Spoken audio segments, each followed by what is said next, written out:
Hope is contagious. The many are affected by the one. Why not make that experience wonderful? When authentic love is displayed that carves through our culture with ease and delivers a firm trust, the results are infectious. At a minimum, we can easily be confused by the clutter of the world's ideas outside of God's Word. So it becomes vital to bathe our minds, our hearts, in His life-changing Scripture. We will be transformed by a renewing of our mind, and a rich development within our character will manifest. It is by His enrichment within our lives we will become fruit bearers in a world lacking in nutrient-dense spiritual food. Hearts longing for rescue will become attracted to the hope flowing through us, and our newness of joy and the love that dwells within us will infect those around us. Our outward display of hope will always be contagious. Hope ignites. Sometimes we need a spark to set life ablaze within our hearts, to burn away the cobwebs and eliminate the turmoil of past years, to eradicate emotional baggage that anchors us down, to release our hearts from that which prevents our flight. The warmth of the campfire glow needs a beginning. The downtown street marquee discovers its luminescence with the turn of a switch. And sometimes we require a flash, a burst of ignition within us to crank our motion and stoke the inferno of our next victory. Let the God of heaven be the hope that sparks and ignites you. Flames like vibrant colors will arise. Chapter 8. In sickness and in health. The news caught me by surprise. I'm sure the same has happened to you at some point as well. It was 2014, during the latter part of October, when my bride, Princess Paula, went to a medical appointment. She was fighting some illness symptoms as a result of mold exposure in our previous home's basement. We moved into a different house once the shocking discovery was realized. The visit was intended to examine and assess, but the unthinkable exposed itself instead. It was cancer. Yeah, the C word, the bully of our era. And it now became as real as the air she breathed on a daily basis. They discovered a mass in her left breast, and after nearly a 4-hour visit with all of the necessary tests, the doctor informed her that it had been present for about 4 to 5 years. It was a slow growth type with an appetite specifically for estrogen. I was at the office when she sent me a text message. I expected different and less alarming information. The words across my screen caused me to stand and walk to an empty room immediately. My finger dialed her cell number as I hurried to a quiet area. I was lightheaded. Paula's voice was calm, but carried an eerie tone that was consistent with our dialogue surrounding our son's ongoing and life-threatening condition. The doctor found cancer in my left breast. Those words stunned me instantly, and I stood paralyzed, both literally in the physical and emotional sense, down to the very center of my core. No, I thought to myself, not this, not Paula, not now. After a solemn conversation, we ended the call and agreed to meet back at our home. I could hear the evidence of pure silence ringing in both ears. A vast nothingness suffocated my upbeat tempo and chased away my usual grin. I asked myself if this was a dream, like many times and for so many years before with our son, Noah. Reality answered back because it read my mind and overheard my unspoken question. This was as real as it gets. I walked with haste back to my desk and grabbed my keys. The first real conversation I had was with my boss, our VP of sales, inside of his office. I choked the words out of my mouth, and I was sure they were somewhat clear and conveyed my message. My intention was to leave abruptly and get home as soon as I possibly could. He understood and expressed his shock and concern. It was about 3:30 that day, with very little traffic flow in my general direction. I felt like the 25-minute drive was accompanied by an autopilot feature, because my mind kept flooding with volumes of related memories, thoughts, and moments, rather than focusing on the task of driving a vehicle. My stomach felt as though a cage fighter had punched me square in my abdomen, and I could barely swallow because of raw emotion that welled up from inside. I just couldn't believe this was happening to us. It seemed like blow after blow continued to pound our family, like waves upon waves, fuming with anger. And to see my wife's beautiful face in my head as I drove to her home was difficult, knowing that soon I would be holding her and sharing an embrace steeped with pain. We always had each other to lean on during our marriage, and we kept wonderful lines of communication open. When I stepped through the door, the house was empty. I arrived first. A few minutes later, she pulled up and parked in front. Once she was inside the living room, we held each other for a long while. We shed tears of hurt, of sorrow, of shock, and of uncertainty. I told her how sorry I was and that I would be with her every moment through the fight ahead. The plan to remove the cancer was incorporated with action to move swiftly because the disease had encamped within her body for a number of years. They officially gave her a stage 3C diagnosis, which meant the cells had spread to other portions of her body. This included her lymphatic system, an expressway to her entire body, and other nearby tissues. Thanksgiving 2014 was one of those holidays where our family gathered around a lovely meal and expressed our thankfulness to our Lord for his blessings. After all, we had extreme amounts of blessings to appreciate, considering the enormity of what we had experienced with our son's medical situation since he was born in 1993. Our outlook was shaped by a lens crafted by Jesus and his beautiful love for each and every one of us specifically. And there are no boundaries to his magnificent love. Paula just had her port installed. It was smartly placed beneath her skin, located in her upper chest, near her collarbone. It was going to be used for her chemotherapy infusions for the next several months.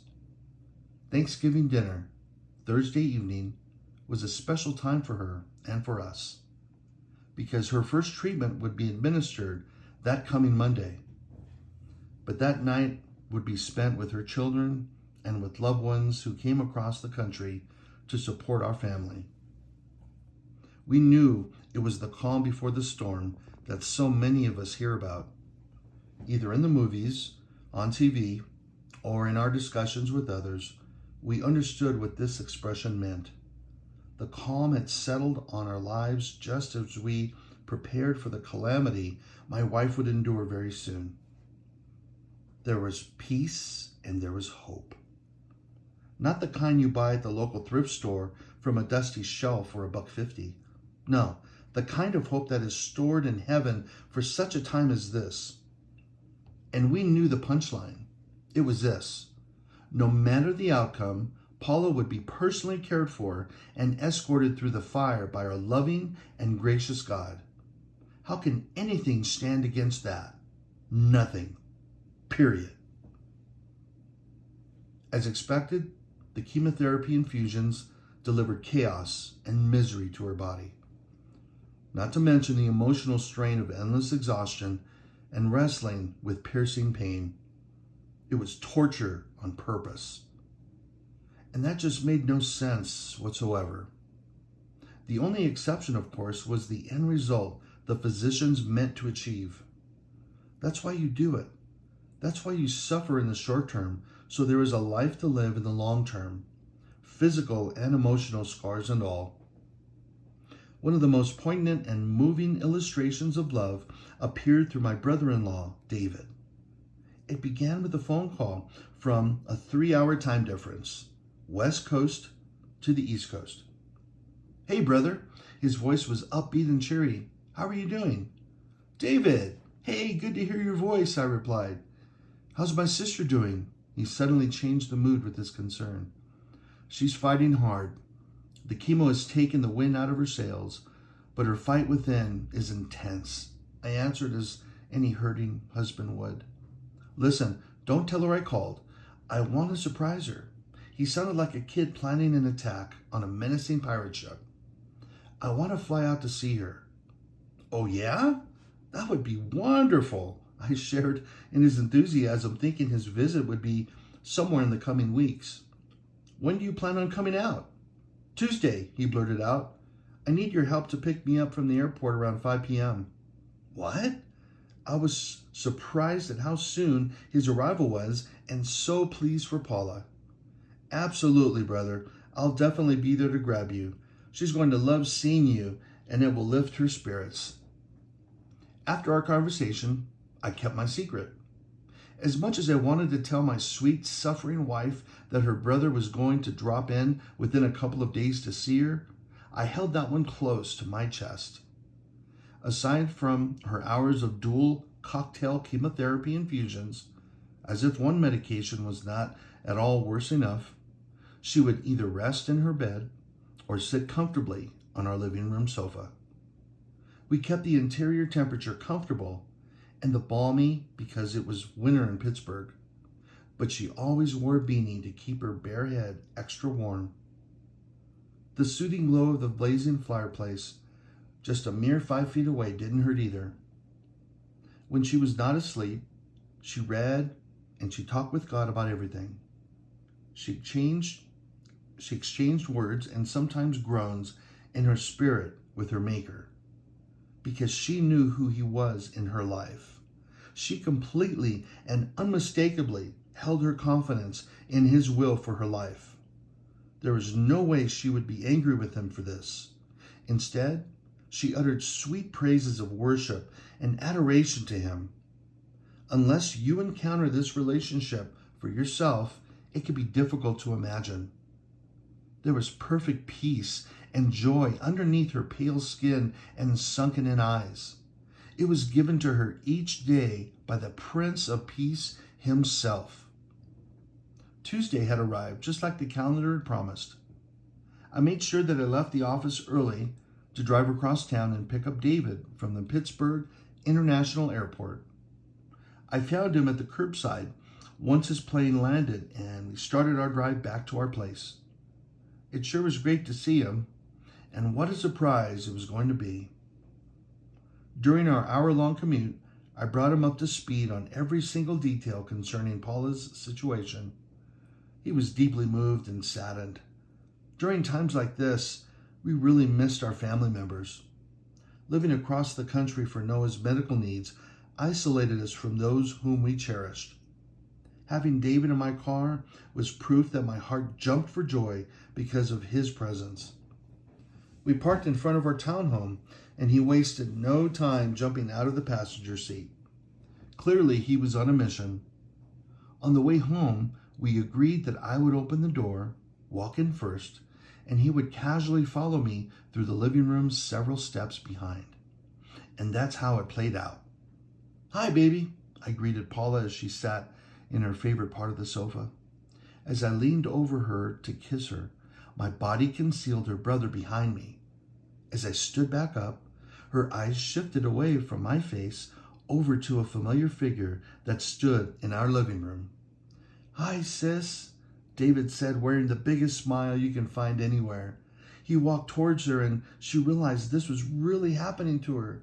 "David," she called out with every bit of strength she could muster. "You're here." Her voice was strained, and we could hear the weakness in her body through her words. But her countenance lit up the better part of the state. It was priceless. David gently hugged her tired frame and kissed her on her cheek. She couldn't contain her tears, and he joined in some too. He sat right next to her and removed his army green beanie to reveal a clean, nearly shaved head. Paula noticed his bald head, and he knew why he cut off his hair. It was a love statement in support of his little sister. Because love does something. I can tell you the next couple of hours I witnessed a lift and a boost in Paula. Sure, her exhausted frame may have tried to cover her sheer happiness and gratitude for her brother's unexpected arrival, but I could see it for miles. She was dancing on the inside, and it was evident to me. And just like that, David was like the wind. He had to return to work and took an early AM flight home the next day. It was an act of brotherly love, and it was his best impression of exactly who he was, a brother devoted to his sister. And if he could somehow eliminate her suffering by trading places, he would do so without hesitation. Hope is sent, sometimes in unannounced visits, like overnight delivery packages left on our doorstep by people driving big brown trucks. David couldn't spend more time with his sister during her most daunting battle, but he did the unthinkable and most wonderful thing anyone could do: visit his sister during the most arduous moments of her physical state of health. In her time spent conversing with Jesus, she thanked him for sending David with his terrific smile. She also asked for blessings in a variety of shapes and sizes, colors and patterns. Jesus never disappoints. In fact, his love for us is so remarkable that we have a difficult time comprehending it fully. God heard every word and collected every one of her tears. He wasn't delighted in her suffering either, but he allowed it to happen for his plan to weave through the fabric of her life on this earth. Jesus was right there every minute of every day, right by her side. And when he knew she needed a hopeful lift, he sent David to her side at just the right time from across our vast country. Her treatment phase of chemotherapy ended in May. It was 6 long and stressful months. After further testing was performed to monitor and evaluate her cancer, it was determined that the chemo was not effective in the reduction of the tumor size. However, a large percentage of the cells in and around the mass was terminated. Mission accomplished. The next phase of treatment was surgery. A surgeon removed her left breast and also created a new one from her belly area. They call it a reconstructive flap procedure.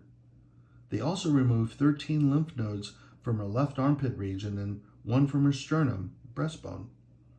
It was a radical surgical procedure and would require a lengthy recovery.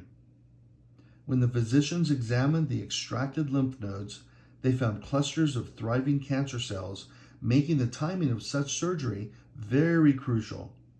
But the evidence was clear. Cancer had surely spread throughout her body and into other areas such as her sternum region. Paula handled everything with grace and patience. A true warrior was in our presence, and she braved this storm like a powerhouse. We all rallied around her and helped support this ongoing course of care. Finally, once she healed from the surgery, she was treated with radiation therapy localized to her left chest region to eradicate all remaining cancer. These treatment visits were often and numbered to nearly 30 in all. Her skin began to show signs of slight burns and discoloration. It was uncomfortable at first and became painful as they continued to number. By the end of summer, her cancer was removed and was destroyed by the surgery and radiation. We cheered and celebrated Paula's victory, to say the least. I was overjoyed with her victory. She fought for so long, and with each bit of desire she had. The wigs she had purchased along the way were now no longer required because her hair grew back to cute, short lengths. She got her groove back. We exhaled a collective sigh of relief. The beast of cancer was defeated. The following few years required 2 reconstructive surgeries, and her transformation was complete, or at least as complete as the physicians had planned. although she continued with a preventative dose of chemo, very common to these patients, and kept a close watch for any reoccurring growth. Unfortunately, she had the type of cancer that has a very high chance of returning, but her hope isn't in the course of treatment, the clinical methods of monitoring progress, or how well her immune system can fight off any future invasions. Her hope is carefully and wholly placed in her healer, Jesus. As our vows were exchanged to each other almost 30 years ago in that beautiful church setting in Downey, California, little did we comprehend the weight behind such words of our promise. In sickness and in health became surreal on this side of my bride's cancer journey, because there were plenty of healthy days within our many years of marriage. This heightened level of sickness she endured seemed like a towering mountain by comparison. No matter where she was in that wide spectrum state of being, there was nothing on this side of Pluto that was ever going to make me leave her side. I guess a falling star from beyond our universe could make the attempt, but I will never give up the fight to continue and be her loving husband. Being married to her is purely sensational.